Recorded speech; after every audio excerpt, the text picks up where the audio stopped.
Le président de la République préside une réunion du Haut Conseil d'orientation stratégique de l'agence Ta'azur.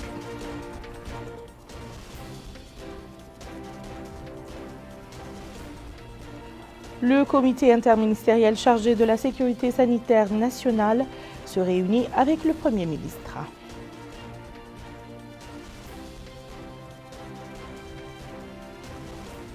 Sortie d'une nouvelle promotion de l'École nationale d'administration de journalisme et de la magistrature.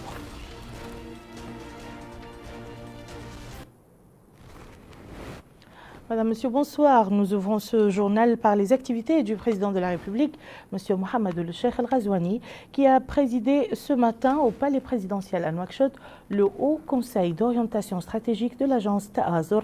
Ce conseil est composé du Premier ministre, Monsieur Mohamed El-Bilal, de messieurs le ministre secrétaire général de la présidence de la République, le ministre de l'Intérieur et de la décentralisation, le ministre de l'économie et de la promotion des secteurs productifs, le ministre des Finances, le ministre de l'Éducation nationale, de la formation technique et de la réforme, le ministre du pétrole, de l'énergie et des mines, le ministre de la Santé, le ministre du Développement rural, la ministre de l'Habitat, de l'Urbanisme et de l'Aménagement du territoire, le ministre de l'Hydraulique et de l'Assainissement, la ministre des Affaires sociales, de l'Enfance et de la Famille, le délégué général de la Solidarité nationale et la lutte contre l'exclusion Ta'azur, M. Cham Dombar, chargé de mission à la présidence de la République.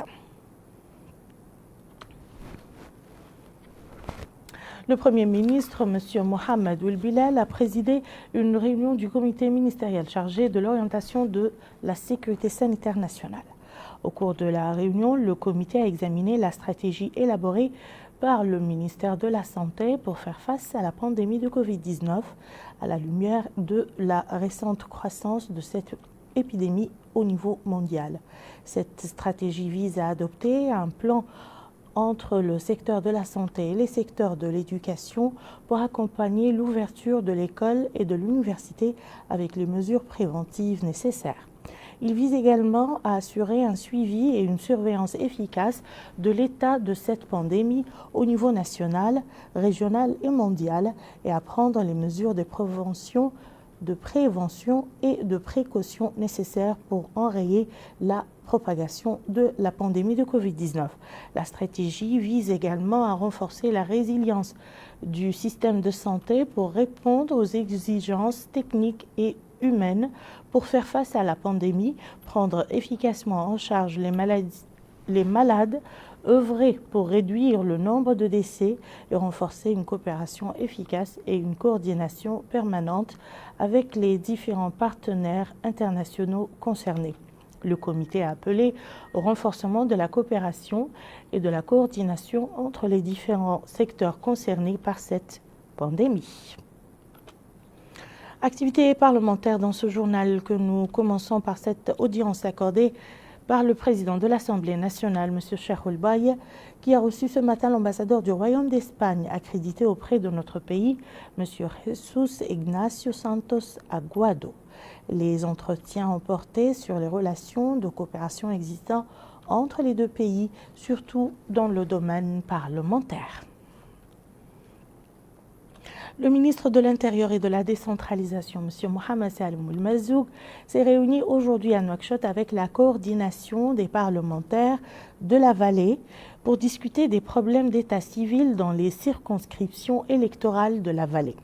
Le président de la coordination, le député Sidney Sokhna, a informé le ministre et les membres de la Commission nationale de règlement des problèmes de recensement sur les importantes difficultés relatives à l'état civil dans les wilayas de la coordination à visiter ces dernières semaines. Le ministre a pris l'engagement que toutes les difficultés du recensement seront étudiées et des solutions leur seront apportées dans un avenir proche. Ont pris part à la réunion messieurs Cham Dombar, conseiller à la présidence de la République, président de la commission chargée de régler les problèmes de recensement, Amarou Lisselmou, conseiller à la primature, membre de la commission, et Abdallahi Mohamed, chargé de mission au ministère de l'Intérieur et de la décentralisation, membre de la commission. Je vous le disais en titre, le ministre de la Justice, M. Mohamed Mahmoud ou le Cheikh Abdullah Oulbaye, a supervisé aujourd'hui au Palais des Congrès de Nouakchott la cérémonie de remise des diplômes à une nouvelle promotion composée de 21 magistrats. Le point avec Aminata Khan. Le Palais des Congrès de Nouakchott a abrité la cérémonie de remise des diplômes à une nouvelle promotion composée de 21 magistrats.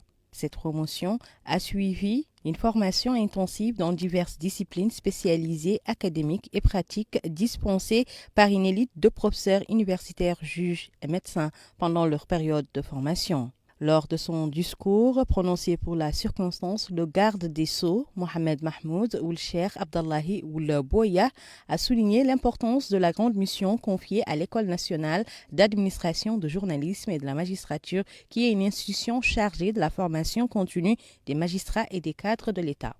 Il a exhorté les diplômés au sérieux dans cette noble tâche qui leur incombe, à savoir trancher les litiges et distribuer la justice entre les citoyens avec impartialité et objectivité, afin qu'une personne forte ne puisse espérer gagner son procès simplement parce qu'elle est forte et qu'une personne faible ne désespère pas de la justice parce qu'elle est faible. Le ministre a salué en outre le grand rôle joué par le personnel administratif et enseignant de l'école dans l'encadrement et les études de l'état-major de la gendarmerie nationale pour la formation militaire que les membres de la promotion ont reçu en 3 mois à l'école de la gendarmerie de Rosso. Le directeur de l'école nationale d'administration du journalisme et de la magistrature, Mohamed Ould Abdelkader Ould Alada, est longuement revenu sur la formation intensive qu'ont suivi les jeunes diplômés, indiquant que les stagiaires bénéficient également des cours dans les langues nationales, saluant le rôle joué par le personnel administratif et enseignant de l'école, les juges, les présidents des tribunaux et autres qui ont coopéré avec l'école lors de la formation sur le terrain des magistrats.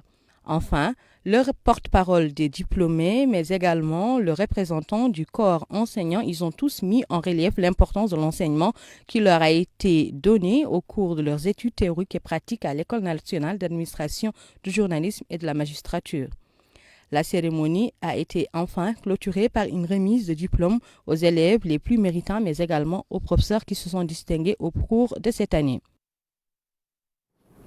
Vous le savez, Dr Saeb Areiqat, secrétaire du comité exécutif de l'Organisation de libération de Palestine, le diplomate chevronné, a quitté ce monde. C'est à cette douloureuse occasion que le ministre des Affaires islamiques et de l'enseignement originel, M. Dahoul Sidi Ould Amar Taleb, a présenté aujourd'hui au siège de l'ambassade de Palestine à Nouakchott les condoléances de la Mauritanie à la suite de cette perte immense pour l'OLP. Le ministre a écrit dans le registre des condoléances à l'ambassade en présence de l'ambassadeur de l'État de Palestine accrédité en Mauritanie, son Excellence M. Majed Houdeib, les condoléances suivantes. Au nom de son Excellence, le président de la République, M. Mohamed El Cheikh Ghazouani, du gouvernement et du peuple mauritanien, je présente mes sincères condoléances au gouvernement et au peuple palestinien frère et à la suite du décès de feu Dr Saeb Areiqat, secrétaire du comité exécutif de l'OLP, la figure combattante pour la création de l'État palestinien avec Al-Quds al-Sharif comme capitale, demandant à Allah le Tout-Puissant de couvrir le défunt de sa miséricorde et d'inspirer sa famille patience et réconfort. Nous appartenons à Allah et à lui nous revenons. Ces condoléances ont été présentées en présence du directeur du monde arabe à la direction de la coopération bilatérale au ministère des Affaires étrangères et de la coopération et des Mauritaniens à l'étranger, l'ambassadeur Omar Mohamed Babou, et du directeur du protocole au ministère, l'ambassadeur L'Aloum Hamza. Le ministre des Affaires économiques et des secteurs productifs, M. Ousmane Mamadou Kane, a tenu aujourd'hui à Nouakchott une réunion avec le bureau exécutif de l'Union nationale du patronat mauritanien, conduit par M. Mohamed Zain Al-Abidine ou le Cheikh Ahmed. La réunion a porté sur les problèmes qui s'opposent au secteur privé et les défis auxquels il fait face, notamment après la pandémie de Covid-19. Le ministre a affirmé que le secteur que le secteur privé représente une priorité pour le président de la République, M. Mohamed El Cheikh Ghazouani, à travers le lancement du programme de dynamisation économique qui sera présenté en appui au secteur privé. La réunion s'est déroulée en présence du secrétaire général du ministère et du directeur général des financements, des investissements publics et de la coopération économique. Le ministre de l'Emploi, de la Jeunesse et des Sports, M. Taleb Boulsid Ahmed, a supervisé aujourd'hui à Nouakchott la sortie de la première promotion des étudiants de l'Institut supérieur de la Jeunesse et des Sports. La promotion se compose de 27 étudiants répartis en sciences et des techniques des activités socio-pédagogiques et en techniques des activités physiques et sportives. Plus de précisions avec Bokar Baylaba. La promotion est constituée de 27 étudiants répartis en deux groupes. L'un est spécialisé en sciences et techniques des activités socio-pédagogiques et l'autre en techniques des activités physiques et sportives. À cette occasion, le ministre de l'Emploi, de la Jeunesse et des Sports, Taleb Boulsid Ahmed, a indiqué que le département poursuivra son action visant à renforcer les capacités d'accueil par l'Institut davantage de jeunes pour les former théoriquement et les préparer physiquement pour qu'ils jouent leur rôle dans le développement du pays. La jeunesse étant essentielle pour l'avenir prometteur de la nation. Il a ajouté que cette orientation s'inscrit au centre des préoccupations du président de la République et de son programme qui a bénéficié de l'appui du peuple mauritanien. Le ministre a affirmé que son département compte beaucoup sur le rendement de cette promotion qui bénéficiera de sessions de formation à Nouakchott et à l'intérieur du pays. Autre intervention, c'est celle faite par le directeur général de l'Institut supérieur de la jeunesse et des sports, Sidi Mohamed Taleb, qui a indiqué que la sortie de cette promotion, qui fait partie de 100 étudiants en cours de formation, répartis entre les filières de la jeunesse et des sports, est encadrée par 32 professeurs, représente l'implication des étudiants. Par ailleurs, ils ont appelé pour rendre la formation adéquate aux besoins du marché de l'emploi. Retour aux activités parlementaires, la ministre des Affaires sociales, de l'Enfance et de la Famille, Mme Naham Taroun Chersidia, a supervisé ce soir, en compagnie du ministre de la Culture, de l'Artisanat et des Relations avec le Parlement, M. Lumra Abdul Bannahi, l'élection du nouveau bureau du Parlement des enfants. Abdul Adamaba. Le bureau du Parlement des enfants du pays a été renouvelé ainsi. Les 122 parlementaires représentant les 57 Moukata du pays à raison de 2 députés par Moukata ainsi que les représentants des personnes en situation de handicap ont élu les représentants à l'Assemblée nationale comprenant 7 membres. L'élection de ce nouveau bureau du Parlement des enfants s'est tenue en présence de Madame la ministre des Affaires sociales, de l'Enfance et de la Famille et du ministre de la Culture, de l'Artisanat et des Relations avec le Parlement. Le président du Conseil du Parlement des enfants, Yali Oulieslam, a ainsi lu devant l'audience la liste des membres de ce nouveau bureau, dont la présidente est Hindou Mohamed Hamed, le premier vice-président est Yahoub Ahmed Mohamed, la deuxième vice-présidente Mariam Harounassi, le troisième vice-président Mohamed Yahya Didi et la quatrième vice-présidente Hadiatou Mahmoud, entre autres. La présidente nouvellement élue du Parlement des enfants a fait part des ambitions de cette institution dans le cadre de la construction et du développement du pays. Elle a déclaré que ce bureau qu'elle préside est prêt à accompagner les autorités du pays à la réalisation des objectifs fixés. Elle a en outre déclaré que ce Parlement constitue une tribune pour les enfants du pays afin de faire entendre leur voix. Le ministre de l'Enseignement supérieur, de la Recherche scientifique, des technologies de l'information et de la communication, porte-parole du gouvernement Sidi Ould Salem, et ses homologues des affaires islamiques et de l'enseignement originel, Daoud Sidi Ould Ahmar Taleb, de l'éducation nationale, de la formation et de la réforme, M. Mohamed Mel'aïn Leyi, et celle du commerce, de l'industrie et du tourisme, Mme Naham Thamdioum Moknes, ont tenu hier après-midi une conférence de presse au cours de laquelle ils sont revenus sur les résultats du Conseil des ministres tenu un peu plus tôt dans la matinée. Abdelrahman Hamad. Intervenant les premiers, le ministre de l'Enseignement supérieur, de la Recherche scientifique et des technologies de l'information et de la communication, porte-parole du gouvernement, Sidi Ould Salem, a indiqué que le Conseil des ministres a examiné et approuvé un certain nombre de projets de décrets et d'importantes communications dans les domaines du tourisme et de l'enseignement avant de passer la parole aux ministres des départements concernés par les projets de décrets et les communications approuvées par le Conseil des ministres.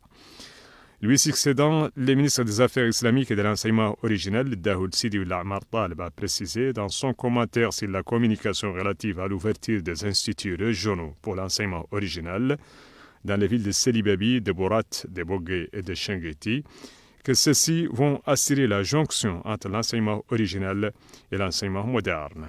Il s'agit d'un enseignement préparatoire de 3 ans au terme desquels le candidat est autorisé à postuler au concours d'accès à l'ISERI et au baccalauréat.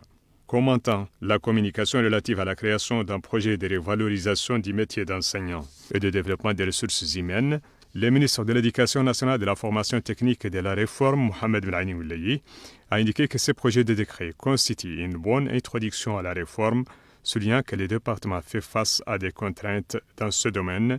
Si, dit-il, des solutions ne leur sont pas apportées, elles constitueront un grand obstacle devant l'application de la réforme. Le ministre a souligné que le projet servira d'instrument de consultation entre les ministères concernés par la gestion des ressources humaines et les partenaires impliqués dans l'action éducative.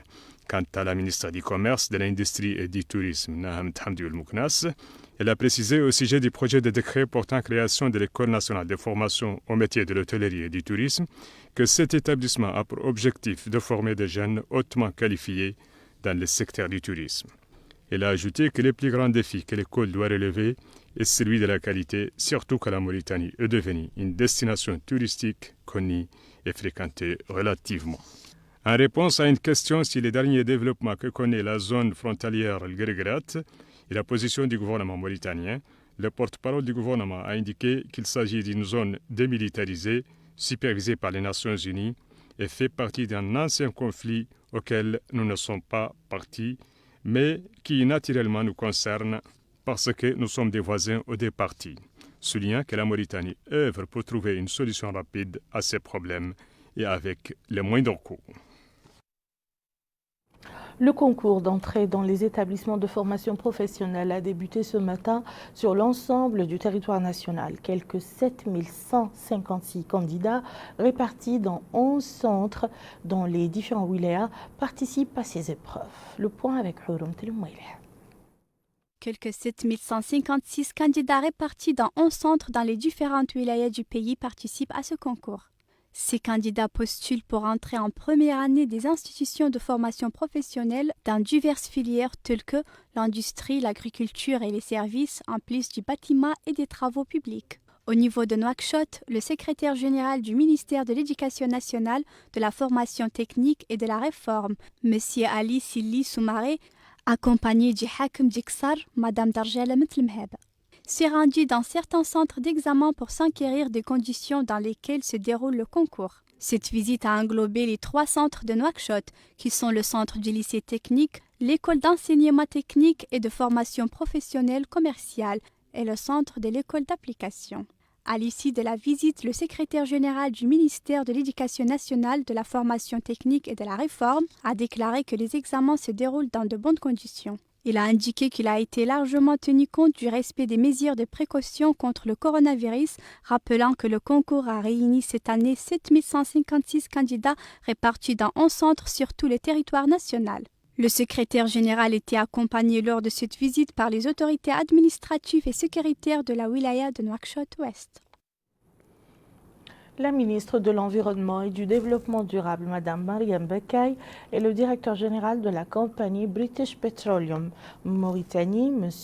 Mohamed Ould-Imam, ont signé aujourd'hui à Nouakchott un protocole d'accord pour la mise en œuvre d'un programme de gestion environnementale dénommé SECOMA, qui soutiendra les activités environnementales et scientifiques dans les zones marines et côtières. Le point avec Vadmet Toumlese. Les pays du Sahel comptent 81 millions d'habitants majoritairement jeunes. Des capacités humaines qui permettent à la zone du Sahel d'occuper la première place dans le domaine agropastoral, d'où l'intérêt de ce forum organisé par le Centre du dialogue humain et l'Union européenne sous le thème « Médiation agropastorale au Sahel » en présence des représentants des zones agropastorales dans notre pays. Ouvrant les travaux de cet atelier, le conseiller du ministre du Développement rural a souligné que l'organisation de ce forum local et sous-régional offre l'occasion pour les médiateurs sociaux pour poser les problèmes et questions d'intérêt nationaux dans le domaine agropastoral. Nous saluons, dit-il, cette méthodologie qui cherche à trouver des solutions aux problèmes posés à travers le dialogue et la concertation. L'atelier devra durer 3 jours au cours desquels des échanges et des partages permettront sans nul doute de surmonter les difficultés auxquelles font face les agriculteurs et les éleveurs dans les 2 hordes, au Guidimara et dans l'Arsapa. Pas moins de 100 médiateurs sociaux ont été désignés par 32 communes comme facilitateurs et pour créer un cadre d'échange entre les leaders sociaux et les partenaires techniques. Pour cet autre participant, l'atelier intervient après une série de rencontres organisées par le passé avec les autorités régionales et sera l'occasion de leur exprimer ainsi qu'aux partenaires techniques leurs préoccupations premières. Il convient de noter que les participants au forum ont transmis aux autorités les problèmes auxquels sont confrontés les agriculteurs et éleveurs mauritaniens dans l'espoir de les résoudre, notamment les problèmes d'ordre foncier. La situation épidémiologique quotidienne relative à la pandémie de Covid-19 est marquée ces dernières 24 heures selon le ministère de la Santé par une nouvelle guérison et 15 nouveaux cas de contamination.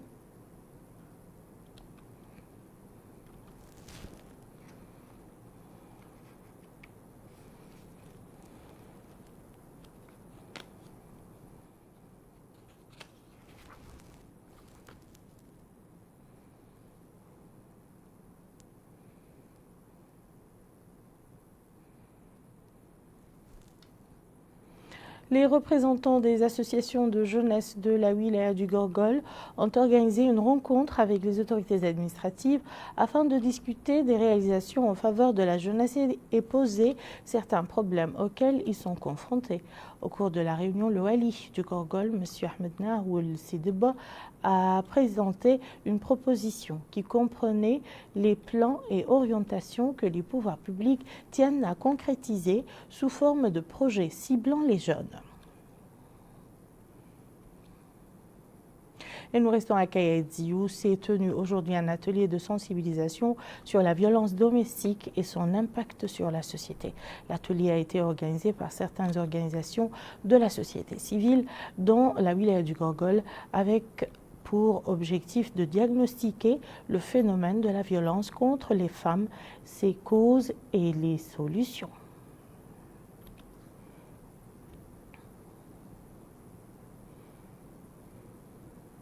Au Brakna, la salle de réunion au siège de la délégation régionale pour le développement rural de Bogué a accueilli aujourd'hui le lancement de l'atelier régional sur l'amélioration du produit agricole, des denrées alimentaires les plus consommées.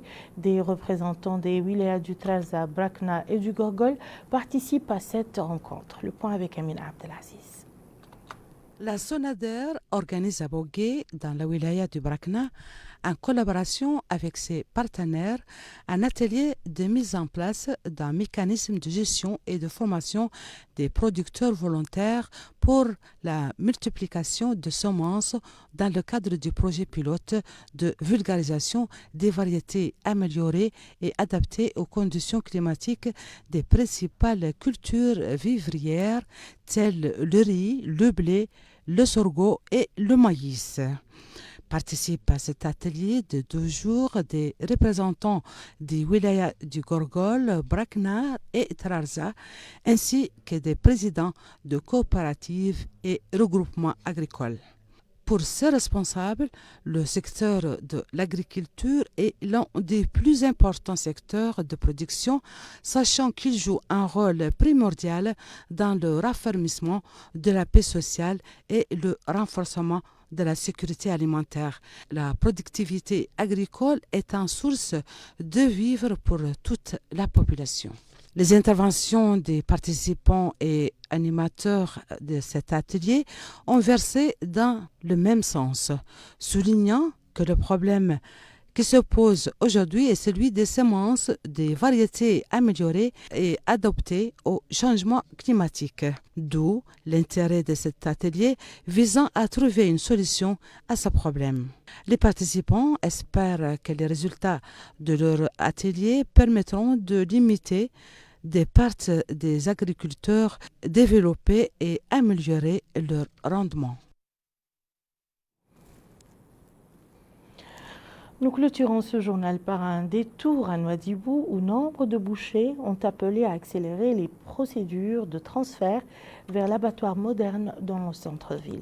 En attendant, l'ancien abattoir continue d'assurer l'approvisionnement de la ville. Abdoulaye Damaba. L'abattoir de la ville de Nouadhibou dispose d'équipes techniques chargées du contrôle en amont et en aval de la situation sanitaire des animaux qui y sont commercialisés. Ainsi, ce vétérinaire a précisé que des analyses sont effectuées sur ces animaux avant qu'ils ne soient égorgés pour s'assurer de leur état sanitaire. En plus, dit-il, à l'aide de thermomètres, il s'enquiert de la température des bêtes. Une fois qu'ils se rendent compte, souligne-t-il, que la viande de ces animaux est propre à la consommation, ils sont mis à la disposition des bouchers qui s'occupent du reste le lendemain. Quant au secrétaire général de l'Union des bouchers de Nouadhibou, Sidi Ould Ahmed, il a souligné que cet abattoir a été mis en place en 2014. Il ne dispose, dit-il, ni d'eau ni d'électricité. Il déplore les conditions dans lesquelles les bouchers s'acquittent de leurs tâches. Dans le cadre des efforts visant à doter la capitale économique du pays d'infrastructures permettant d'améliorer la vie des habitants, la zone franche de Nouadhibou a eu à initier des travaux de construction de marchés de bétail comprenant aussi un abattoir. L'autorité de la zone franche de Nouadhibou a réalisé dans le cadre de son budget d'investissement 2019 cet abattoir qui est un ouvrage pourvu de toutes les commodités nécessaires à une bonne exploitation de la profession.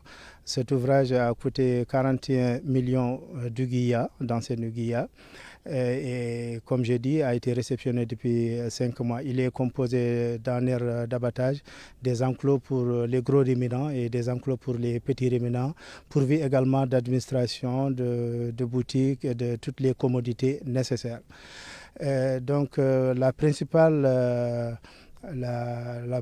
motivation de la réalisation de cet ouvrage était justement de débarrasser la ville de Nouadhibou de cet abattoir et de ce marché de bétail situé à son entrée qui sont situés à son entrée, qui n'est pas du tout commode à l'entrée d'une ville moderne, etc. Et voilà qui met fin à ce journal. Tout de suite, le rappel des titres. Le président de la République préside une réunion du Haut Conseil d'orientation stratégique de l'agence TEAZOR.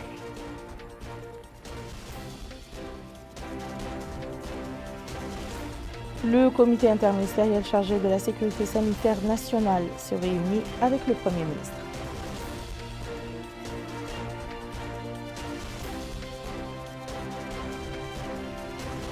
Sortie d'une nouvelle promotion de l'École nationale d'administration, de journalisme et de la magistrature.